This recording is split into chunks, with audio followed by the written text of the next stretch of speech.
बहुत समय पहले की बात है।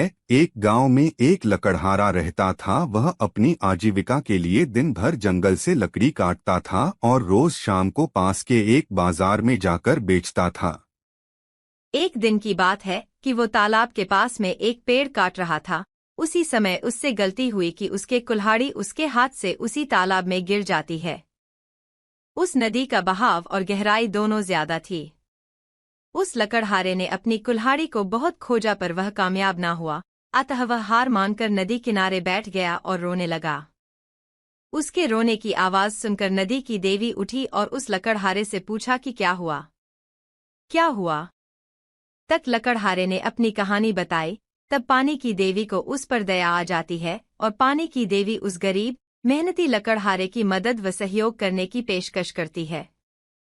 फिर क्या था, वह नदी की देवी उसकी मदद के लिए एकदम से गायब हो गई और नदी के अंदर से एक सोने की कुल्हाड़ी लेकर प्रकट होती है और उस गरीब लकड़हारे से पूछती है कि क्या यह सोने की कुल्हाड़ी उसकी है।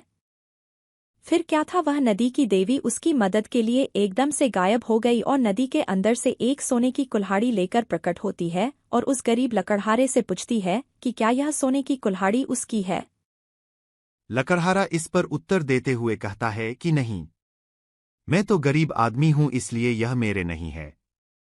तब फिर एक बार फिर नदी की देवी पानी के अंदर जाती है और इस बार चांदी की कुल्हाड़ी लेकर वापस लौटती है।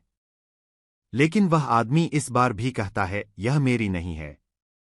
इतने के बाद उस नदी की देवी एक बार फिर पानी में गायब हो जाती है और इस बाद एक लोहे की कुल्हाड़ी लेकर वापस आती है। तभी वो गरीब लकड़हारा खुश होकर कहता है कि यह उसकी ही कुल्हाड़ी है, जिस पर नदी की देवी उस गरीब लकड़हारे पर खुश होकर वह सोने और चांदी दोनों कुल्हाड़ियों को उसको उपहार स्वरूप दे देती है।